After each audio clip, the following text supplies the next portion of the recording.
Hey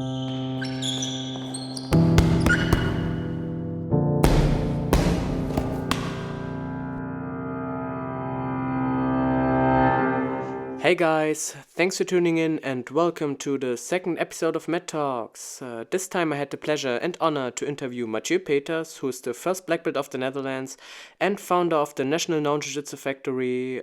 We met at the BJJ Dutch Open 2019 in Nijmegen, which is one of the biggest Dutch tournaments, and as the founder of the championship, he brought a lot of experience to the podcast. So next to personal life stories, including BJJ in the 90s, which was very interesting, he shared his personal experiences and perspectives on setbacks in life, principles to success, the requirements to grow as athlete, but also as a person, and much more. I can really recommend this episode to anyone who knows the struggle of getting stuck in process or wants to learn about the ingredients for a strong mind. So luckily it's Mathieu who's speaking 99% of the time, which means get rid of any disruption and listen to what the man has to tell.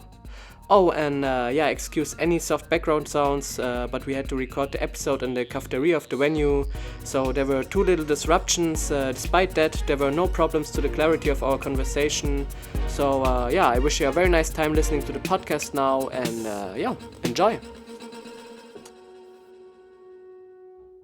Okay, Mathieu Peters, thank you for giving me the opportunity to interview you today. Yes, it's an honor also for me. So, as the first black belt of the Netherlands, I expect you were one of the persons with the longest experience of BJJ in the room. Thank you. And so how was it today for you? How did you experience the tournament today? Well, the tournament was actually great. Yeah. Because we did about 425 competitors in, I think, within 7 hours or something, which is really efficient. Mm-hmm. So I'm quite happy with that. And when I walked around, I heard a lot of good things about the tournament. Mm-hmm. Of course, every tournament I see some improvements, things that I can do better. For example, what sometimes disturbs me a little bit is that people have to wait on the warming up area, and the mat runners will pick them up and bring them to the table, and then they are somewhere and nobody can find them, which I think is a bit annoying for me as an organizer, because you want that people are on that same spot on the warming up mat, ready to walk with the runner to the mat. So communication is always an important fact. And actually this year was the first year that we worked with Smooth Comp, because the other years we worked with a system that is well known in the world of Taekwondo. It works with fight numbers. Okay. So when you enter the hall, you get a card, and on that card are numbers, your fight numbers. You see the numbers running, so you actually can exactly see what number you have to be on the mat. So that worked great. But nowadays the jiu-jitsu community is on Smooth Comp, so people are looking for tournaments over there, and in order to be still out there as a tournament in 2019, 2020, you have to be modern, and we stepped onto Smooth Comp. And actually it was great, but I saw that today that some competitors who come for the Dutch Open had to get used a little bit to the system, which is normal, of course. But nowadays it's actually used a lot in tournaments. So actually at all tournaments where I fight, they always use the Smooth Comp. Yes. Yes. So. Mm-hmm. Yes, true, and so people know this system, and you would think that people, you would expect that people know what to do, but I still see some people walking around clueless, which was. I didn't expect that. Yes. I can understand it. Well, and then there was also a very special day for you and your son. You had the honor to give your son the Brownbelt today. Was it? Yeah, was it? Yes. And how was it feeling? Yeah, that's always great.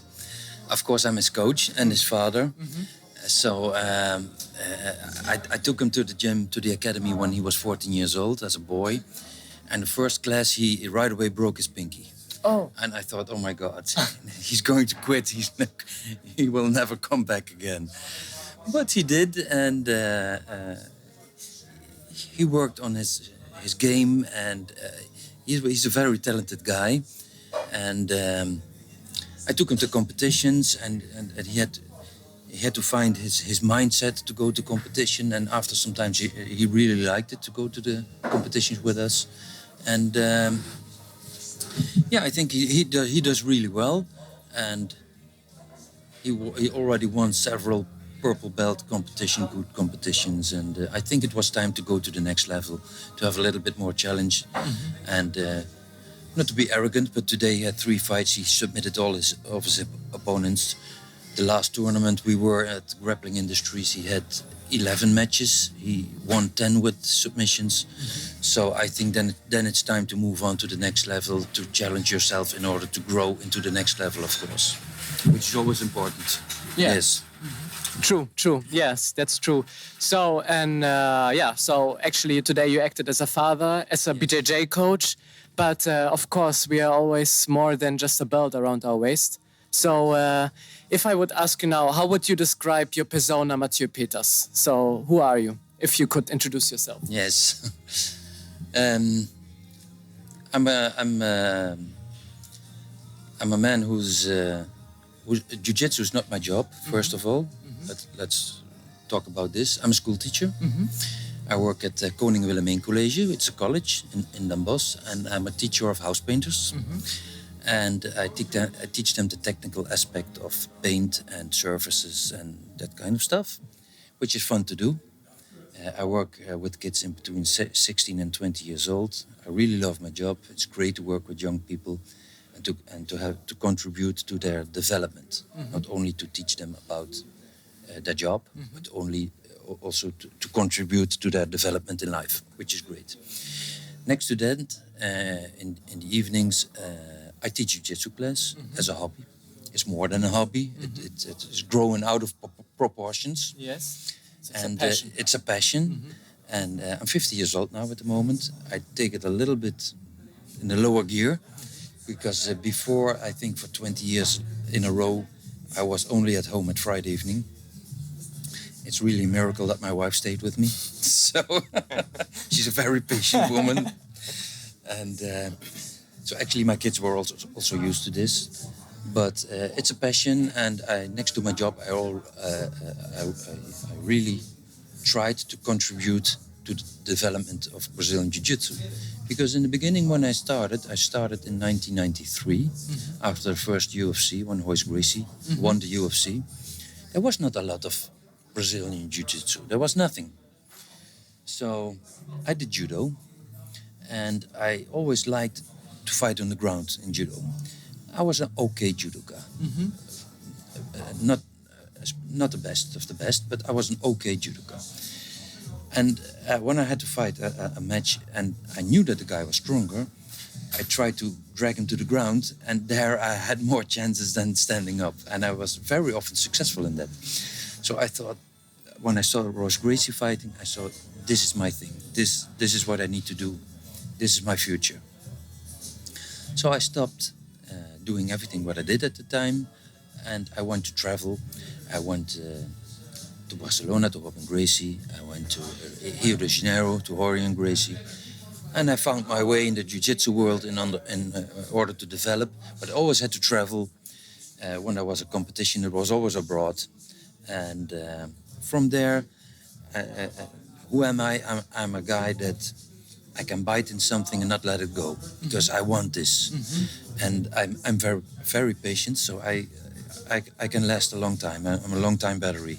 So so with that, knowing that, I started the Dutch Open in 2003, of course, and we're still doing it. So that's also something that I never stopped doing it. And in the beginning of the Dutch Open, there were only 125 competitors, and nowadays we have several hundred, which might not be a lot in international aspects, but for Dutch standards, it's pretty big. So, I'm the guy who, when I put my focus on something, I can do it, and I want to do it. That's who I am. That's a very good description of yourself. Thank you very much. So, well, you told me you started pretty early, and you were one of the first guys to start Brazilian Jiu-Jitsu in the Netherlands. But to give me an image, so how was it? How were you able to train Brazilian Jiu-Jitsu at this time then, when nobody else was training it? Well, I started to train Brazilian Jiu-Jitsu at the school where I trained back then, which was Sports School Pardoel. I trained with Hemko Pardoel. And a few guys more that is trained over there. But I didn't find there what I was looking for, so I started to search for other areas. And it was quite difficult because there was no internet, there was no YouTube. There was a magazine, Gracie magazine, and in the back of the Gracie magazine there were some techniques explained image by some famous fighters. So we had to do it with this. Once or maybe twice a year, a fighter from abroad or a teacher from abroad came to teach the basics, and we had a notebook. And we wrote everything down in the notebook, and that's what we started to study, because back then it all was a big secret, so you couldn't film nothing. We had a VHS camera with a big cassette inside, and there we filmed. But when there was a seminar or a teacher, they never allowed us to film. It was always secret stuff. So we had a notebook, we wrote it down, and when he was gone for months in a row, we just practiced that what was in the notebook. That was it. So the Gracie magazine, the notebook, and then we went to a tournament. Sometimes there was a famous fighter there. We asked him questions, man, how did you do this? And sometimes when he was generous, he explained us something. And we went to travel to other academies. For example, as I said, I went several times to Robin Gracie Academy for a few years in a row. Where was it? In Barcelona. Okay. And Barcelona was doable because with a budget flight company, we could go there pretty cheap. And back in the days, I had a painting company, so I could take off a few days together with my brother. And we went there to train. And with our notebook, we came back and started to train the stuff that was in the notebook. That's how we did it. And one day I became friends with Cadu Francis, my teacher, who's my teacher at the moment. I was purple belt back then, but I got myself into an accident. I was at work, I had a painting company, and I fell from the ladder. I broke my spine. Oh. Yes. And more people break a spine. That doesn't mean that it's going to be a lot of trouble, but yes. I had a little bit more damage than that. And I was not sure that if I was able to get back on the mats ever. Shall we pause for a moment? Yeah. I'm sorry. No problem. Okay. I can take a sip of my Yes. coffee. I'm sorry. So you said you fell from a ladder and you broke your spine. Yes, I broke my spine. So, and it was a very insecure period with my work, of course, because was I able to do my job because I had my own company? And what about with my hobby, with my passion, with jiu-jitsu? What happened? So a friend of mine from Brazil, he came over and he started to teach in Holland. He took over my academies and the academy of my brother. Me and my brother William, we worked together. And he stayed in Holland actually for a few years. And after some time with revalidation, I picked up doing Brazilian Jiu-Jitsu again. I started to roll with the light guy. And I thought after some times, I think I can still do this. The doctor said, Matthew, you better stop with this. But I didn't do it. I started to train and I felt I can do this. So I came back and I recovered. That means it's always there, the back problem. I always have to be careful with who I roll and in what position I end up. But I can still roll, I can teach. But back then, from that moment on, Cadu Francis was my teacher from the purple belt. And under him, I became also brown belt and also black belt. So that was more or less the period that I went through. And when he was in Holland, things opened for me because he was a well-known competition fighter back in the days. He won a bronze medal twice on the World Mundials, so he was a high-level competition fighter, and that opened up the world to me because until that period I only learned the basics of Gracie Jiu-Jitsu and maybe some intermediate stuff of Gracie Jiu-Jitsu. But when he came, he had a very, for that time, modern Brazilian Jiu-Jitsu style. he knew about natural gymnastics, about different kind of warm-ups, and it opened up my eyes. It was really an eye-opener. And this was great for my development. So from that moment, it was a boost in my development as for me personally, but also for my student now. Oh, very interesting, very interesting. So what I see or what I can hear is like it started as a passion, it still is a passion. And yeah, one question I also have is what was for you the reason, or what was your vision then when you started? Did you have a vision when you started? A vision is difficult. I wanted to grow in Brazilian Jiu-Jitsu. I wanted to become a black belt back in the days, because it still is, but the black belt was kind of magic. Everybody hopes one day he becomes the black belt. And that was more or less the goal. And the vision, because I also right away started to teach. So because there was nothing, I was 26 years old at the time, and I started to do Brazilian Jiu-Jitsu. I had some judo background. So I thought, man, how to grow this? How am I going to do this? I had a couple of friends who started to train with me, and it was very difficult in that time to promote the sport, because I said Brazilian Jiu-Jitsu. People said, what is that? Is that dancing on the street? No, that's capoeira. So what is Brazilian Jiu-Jitsu? I said, we fight on the ground. What do you mean fight on the ground? I said, we try to take an opponent down, and there we try to submit him, so that you can win a fight without a punch or a kick. And back in the day, said, Mathieu, you're stupid. When you want to shoot, I give you a knee on your nose, and that's done, you're done. I said, no, that's not it. You have to watch UFC. And I had to really sell my sports, Brazilian Jiu-Jitsu, because people didn't believe it back in the days, especially here in Holland, because we have a culture of kickboxing, Muay Thai, and it was difficult. So I knew that only factor time could solve this problem. So work hard, show who you are, what you can do with your team, organize competitions. I right away did in-house competitions. I invited other teams to come over to do small tournaments in order to grow. I remember one of the first European championships was in Switzerland. 40 competitors fought. That was the European Championships, not IBJJF, because the IBJJF didn't exist at the time. There was no IBJJF. So there were two brothers from Brazil who organized European Championships with 40 competitors. That was it. You know what I mean? So MMA, there was no MMA. It wasn't called MMA. It was UFC. And later on, all this mixed stuff was called MMA. And the pre-time, people called it free fight or mixed fight or whatever. Everybody tried to reinvent the wheel. And as I said, it was quite difficult, but I knew that only factor time, only working hard, try to develop a good quality is going to last in the long period. So that was my vision. Just hang on. Brazilian Jiu-Jitsu will get famous, will get the most popular sport in Holland and over the world. I knew this 100%. And I think it is. If you look nowadays like similar sports like Judo, I think, especially in the adult division, that Jiu-Jitsu, Brazilian Jiu-Jitsu has passed Judo big time in popularity.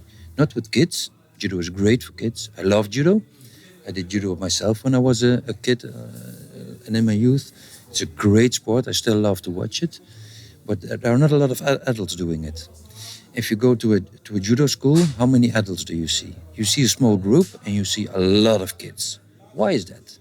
Why is the kids or the youth not growing into the adult section? You have to ask yourself this. And I think it's because of the rules. I think it's because of the atmosphere. I think it's because of a lot of factors out there. Because in Brazilian Jiu-Jitsu, it's a culture, and it's relaxed. It's a friendly atmosphere. Not that Judo is hostile or something, not at all. But it's different.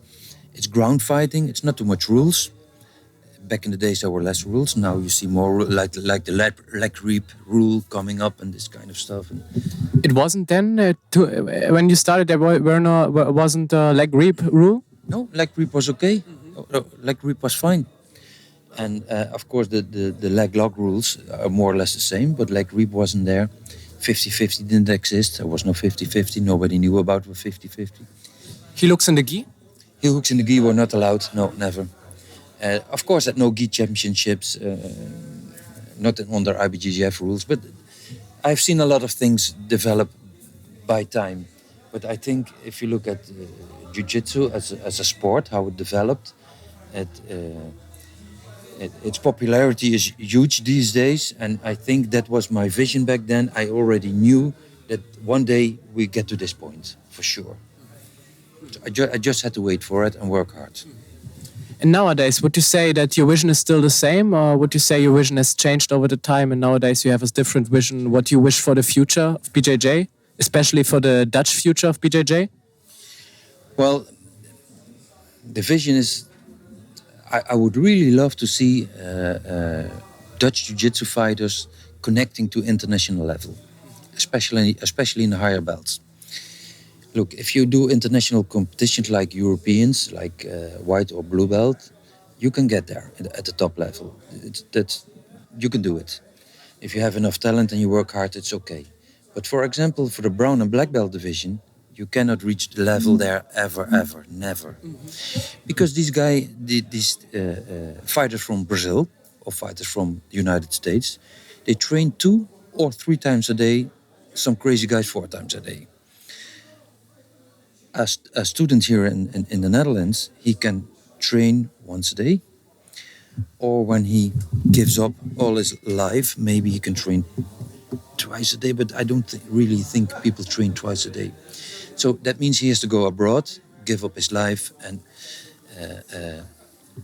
train in a big international team. For example, go to Checkmate, train there, or Cicero Costa, train there, or whatever team.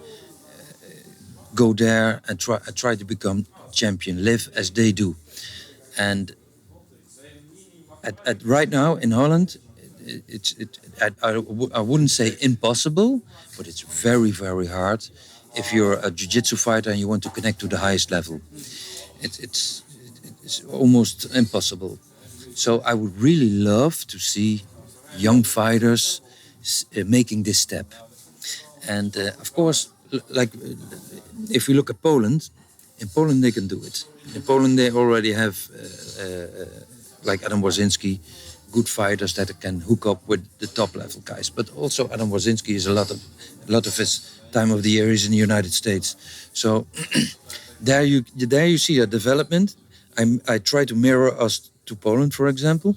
Like back in the days, it was Scandinavia. Scandinavia was always in Norway, Sweden. There were some really good teams over there. And nowadays, Poland is the bomb. And I would really love to see the jiu-jitsu in Holland get to that level. That would be a vision of mine. And that would be great to achieve that. But you cannot do this alone. You need other teams also. So it's not. I'm the trainer of Jiu Jitsu Factory. It's not that I can say, okay, let's. We're going to do this with Jiu Jitsu Factory. You cannot do this. You need all the teams to get involved, all these big teams in Holland, because you need competition. You need to step on the mat and see other fighters from other teams that are also good. You need to fight for your life every tournament. You have to do your weight class, the open class, the whatever class. And then if you have enough competition from other teams, you can grow. If there's no competition, you cannot grow. So you have to do it together. That would be nice if that happened. Mm-hmm. Mm-hmm. I understand.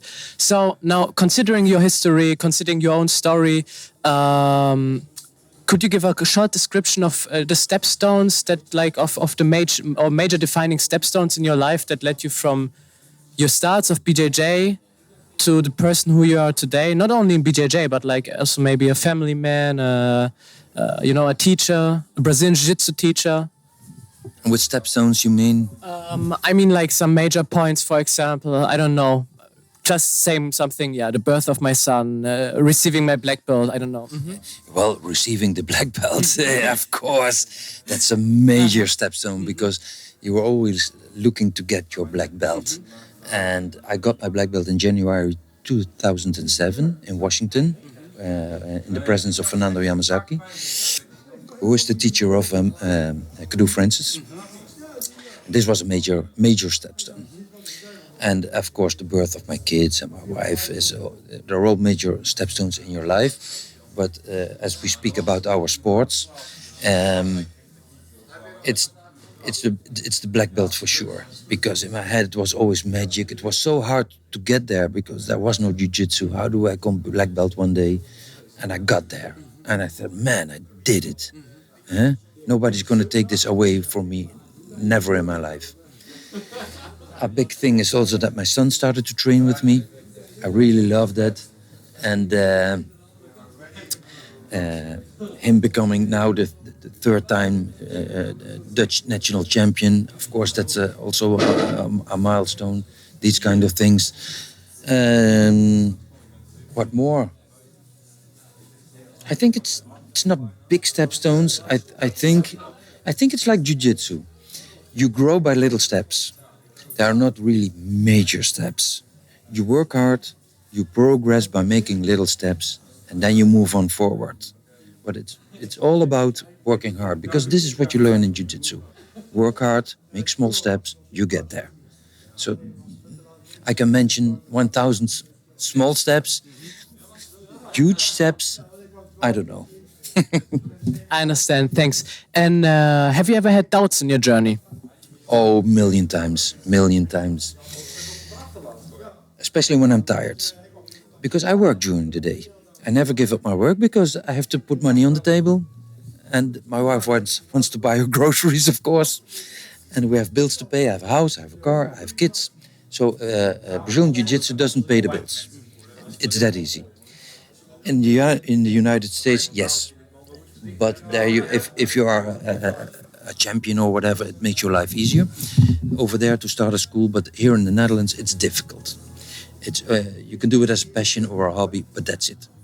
So, what was the question? Whether you had doubts. Doubts, yes, doubts. I had a million times doubts, especially when I was tired. So I wake up 6 o'clock in the morning. I work all day. I come home. I also used to teach outside of my town. I had to drive for 1 hour or something. And in the middle of the night, you have to drive back. I came home 2 o'clock.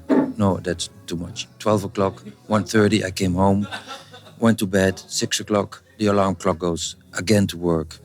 So many times I thought, Matthew, what are you doing? Why are you doing this to yourself? So then the doubt starts. Why not stay at home? Live your life with your family. Why do you do this to yourself? But then I saw my students being happy, growing, learning from jiu-jitsu, also the aspects that they can bring to their own lives. And this always gave me a big motivation, not from my ego to be the teacher or the head coach of the Jiu Jitsu Factory. It was not about that. What motivates me is to see my students grow. And this I really liked. So were there doubts? Yes, many times. Once you have a big team also, it's like a tree. Sometimes branches fall out. When there's a storm, the weakest branches fall out.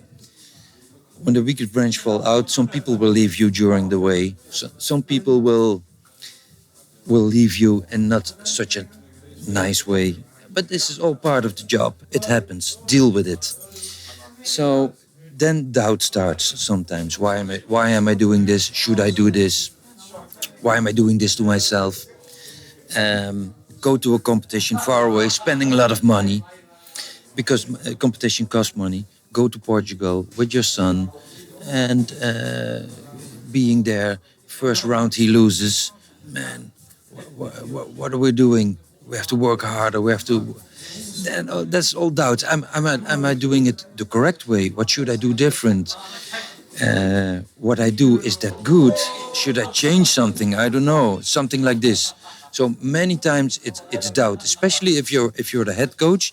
You need people that you can talk to and have some verbal sparring with them. How do you do this?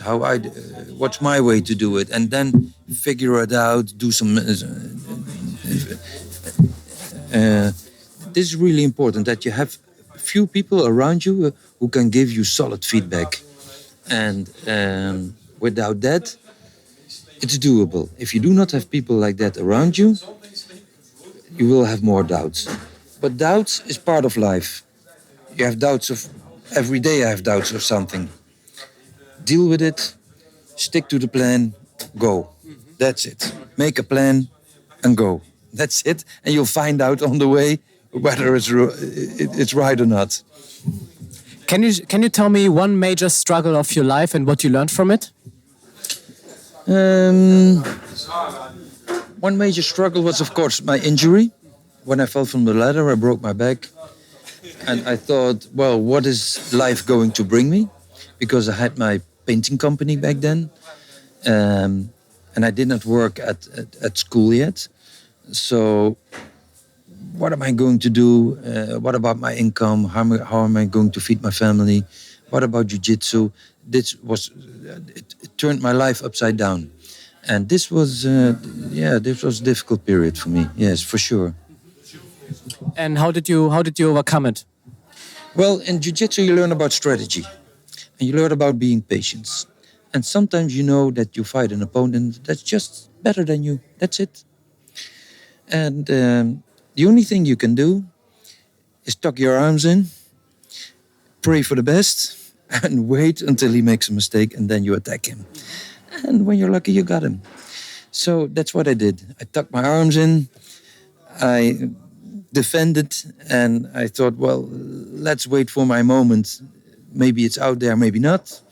And my moment came, I took it, and I overcame the situation. That was it. Because a beautiful job offer came along the way. I took it. I came back on the mats, although the doctor said you will never be able to do it. I came back on the mats. I did that also. And I was back online. Nice. Thanks. How is it like with major? Can you tell me one major success of your life? I think like maybe we already had about like major Stepstone, which was your black belt. And I don't know, would you say there was also another major success of your life? And maybe what did it teach you? Well, I think the success is my academy, Jiu Jitsu Factory. It's more like an umbrella organization. We have 11 schools are hooked up with us. And we try to guide them. We try to help them out. So actually, more or less, it's their own business. But we offer them guidance. And a major stepstone, which I'm also proud of, is the fact that me and my teacher Cadu, we made a international federation, a Jiu Jitsu Foundation International Federation, with an online website. And I'm very proud of that. And this online website offers schools that are far away guidance. There are lesson plans on it. There are videos on it. There is an instructor toolbox on it with some pedagogic stuff on it, how to teach, a complete lesson plan on it, supported with video. Belt testing is on it for purple belt, for blue belts, completely supported with videos. So that was also something that I'm very proud of. Also a success in my life. Next to the fact that I'm very proud that we are together with a strong group of instructors that make Jiu Jitsu Factory. I'm also proud of the fact that the birth of the International Federation, which can help, which can support our schools within Jiu Jitsu Factory a lot. When now considering the success, of course, so would you say there are certain habits you have for that bring you close to success? And if yes, or if you do have these habits, what would be your 3 major habits for success, or your 3 principles for success in life? I think that's pretty easy. First of all, you have to work hard. By sitting on your couch and have an opinion over everything, that doesn't bring you nothing. To do is the key word, I always say. So to do is the key. So get off your ass and just do. Because if you just keep sitting, nothing will happen.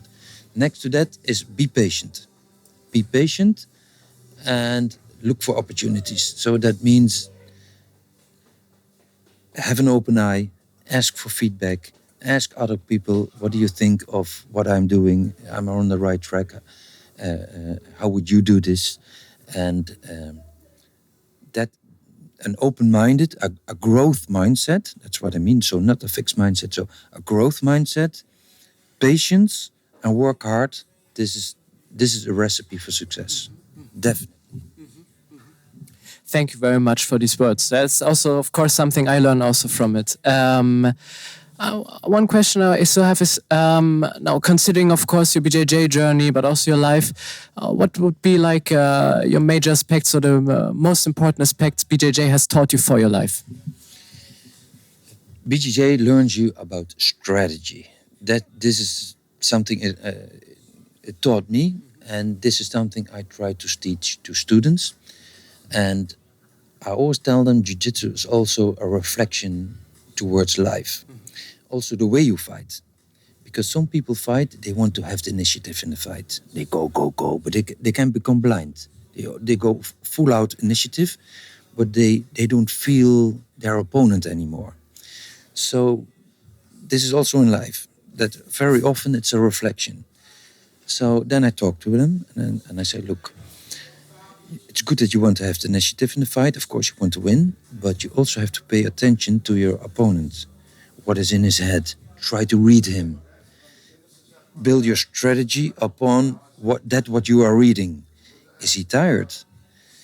Has he weak spots? Because if you don't look at these things and you just go full out, it's a one-way traffic. You can only go that way, that's it. But this doesn't bring you too far. Because it seems like in a relationship. You can do your own thing all your life, but one day your wife will leave you. Because you also have to take her in consideration, of course. It's like a balance. And this is what Jiu-Jitsu taught me. So, strategy. Also being in bad positions. Sometimes you fight a guy, as I said, who's just better. It's deal with it. That's it. You're not the world champion. So he will tap you out. Yeah, that's it. Tuck your arms in, defend yourself, wait for better times. That's it. Don't go crying that there's a thundercloud above your head. No, this is it. Wait for better time. Be patient. Keep on working hard. Sometimes my students are a little bit depressed. They say, I'm not growing. And I tell them, look, be patient. Work hard. Sometimes you even do one step back before you can make two steps forward. It's like that. And then working hard, there's always a reward. Always. The universe will reward you for working hard. It's that simple. So the biggest thing I would say is definitely strategy. And now the other way around. Is there something life has taught you that you could really make use of in BJJ? Your personal life. Yes. Don't be a fool. Because I think I'm good-hearted. And I always think that people have the best in mind for me. And I go from there. On one thing, it's good. But on the other hand, sometimes I bump my head too much. And it's not naive, but sometimes by character, I'm a little bit towards that. And I could be a little more streetwise to that. You know what I mean? So sometimes I think to myself, say to myself, Mathieu, why did you do that? You're too good. You should know better than that. So this is also, this is what life taught me. And if you bring that into Jiu-Jitsu, you could say, okay, always start careful. For example, if you fight a guy in a tournament that you train with him many times before, sometimes you know that guy. He's from another academy because he comes to visit you. You always beat that guy in training, always, no problem. And then you go to the tournament and you think, oh, easy peasy, it's done. I win from him because in training I always win from him. You think it's too easy, it's almost naive. You step into it, but your gas tank is too empty. The guy has a better head at that moment and you lose. And it happened. And people will say, how did this happen? I always beat him at training. Because your head was not there. Be sharp, think. Don't trust on the fact that it will all come out great, because no, it's not like that, you know. But for as you said, personal, don't be sometimes a little bit too naive with people or with situations. I always think that people have good things for me in mind. Sometimes I bump my head, but that's it. Nice. Thank you very much. Okay. I got one last question for you. Two last questions. The first one, what advice would you give to your younger self? To my younger self, I would say, man, that's a difficult one. What would I say to the younger myself? That's difficult to say because some things get on your things get on your way at the time that the destiny, let's say it like this, it's meant to be on that spot. So it's difficult to say that it shouldn't happen early or you should have things different. I'm not a guy that said I should have done things different. No, because at this moment, right now, when we are sitting here and I make my strategy, it's based upon the things that I know right now. So afterwards, talking afterwards, it's a waste of energy. Because right now I do the thing that I think right now is the best thing. Afterwards is easy talk. So would I have done things different? No. I always took the decision at the moment with my heart and I went for it. That's also a very nice answer to the question. Last question is, what advice would you give to the younger generation? Like the younger generation to come? Well, the younger generation... The younger generation, when they start jiu-jitsu, I would advise them to listen to their teacher, learn the basics with patience. Don't go out on YouTube too much, go all out crazy. Just take your time to learn the basics. For example, how to keep the mount, how to keep the back mount. Not right away. I see white belts doing berimbolo. There's nothing wrong with that or something, but I don't think it's the right time to do a berimbolo when you're white belt. I think the berimbolo should come in when you're end blue belt, beginning purple belt. That's the time to do that stuff. In the beginning, you have to learn about the basic positions and get strong from there, because this is the roots of your system, and later up build from there. So this, I would advise the younger people, build on your basics.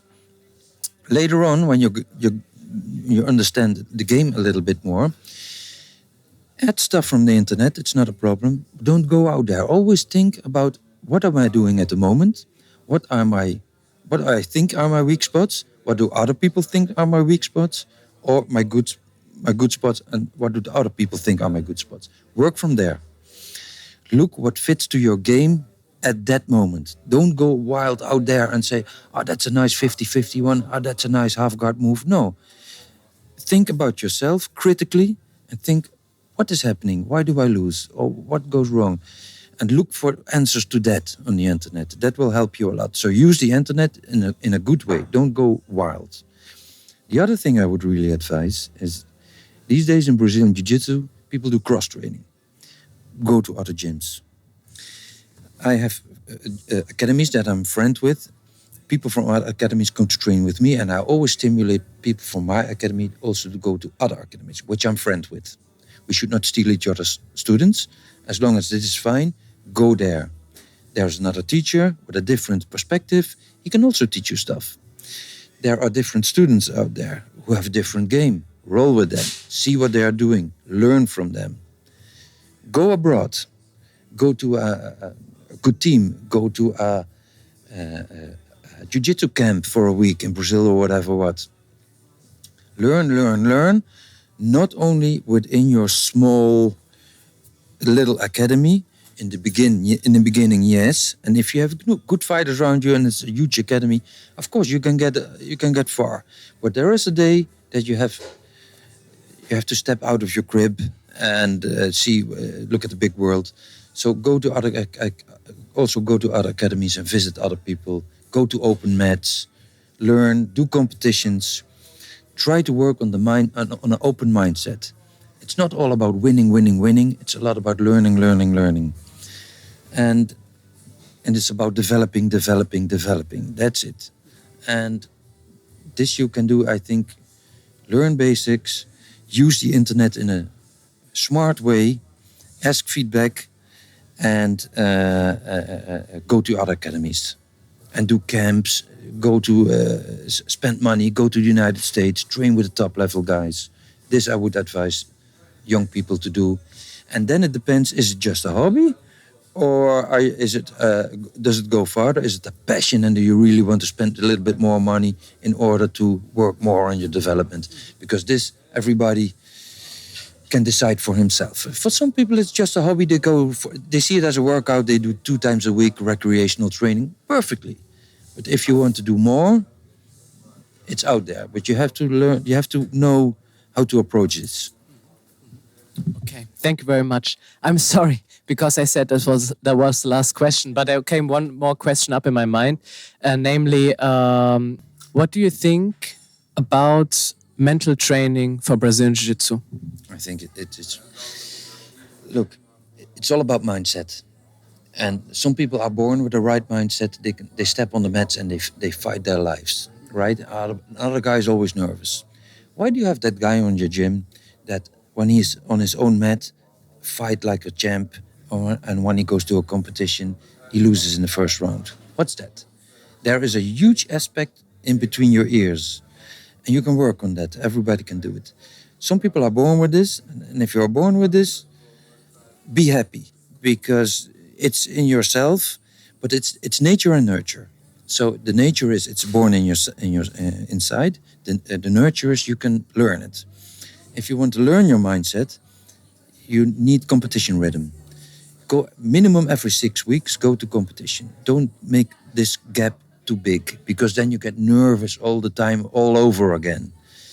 Small gaps, 6 weeks. Do competition, and after a few competition, you will find a mindset. All of a sudden, you're not that nervous anymore. Why is that? Ask yourself. Why are you then all of a sudden not that nervous anymore after a few competition as you were in the beginning? Then at the end of the season, you stop. There's the summer holiday. After that, you pick up training. At first, right away, you get nervous again. Why? It's mindset. It's in the mind.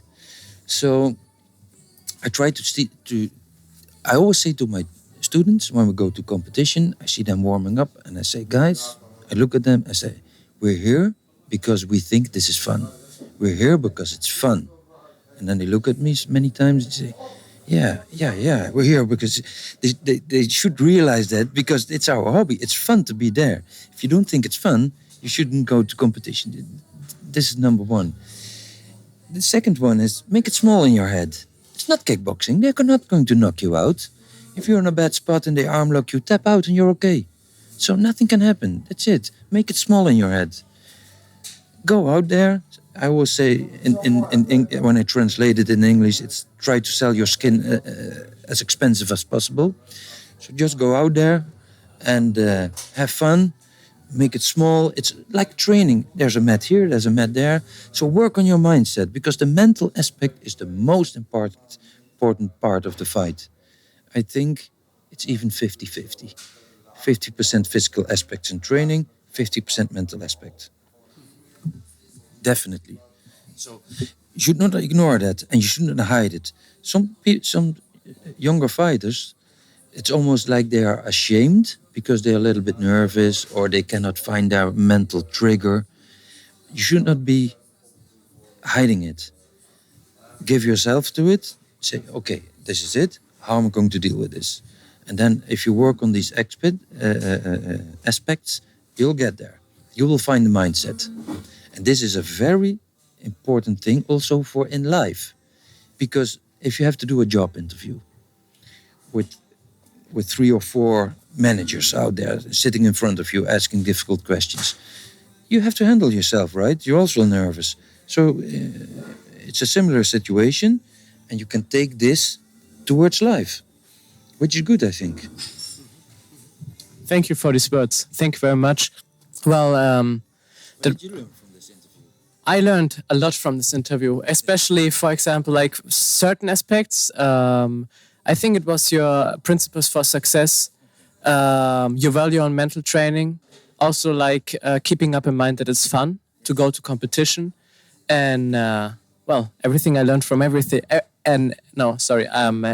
I learned from everything you said. So really, it was very helpful for me, of course, because like for example, I'm a person that is pretty nervous. Always before competition. I've been injured now for the past 7 months. So today was my first competition since then. And the reason why I asked this question also was because I'm also doing a trainee program as a sports psychologist, and I really want to combine it with Brazilian Jiu-Jitsu. And I also kind of worked out a mental training program for myself. And I recognized it kind of worked, at least getting me a little bit calmer. But also hearing it from somebody with so much experiences it's a good feeling. It confirms and also like gives me a new perspective, opens up my mind, and the aspect of patience is something I really can relate to. Yes. Mm-hmm. Small steps. Yes, small steps. Yes. Yes. Yes. Thank you very much. Okay. Okay, nice. Thank you. So guys, I hope you enjoyed the conversation the same way as I did. Let me know your favorite parts in the comments below. As always, do not forget to subscribe, help me grow MatTalx, to spread the message, story is movement, because every time we move, we tell a story. Now, I wish you a very nice start into 2020. Take care, stay tuned, and bye!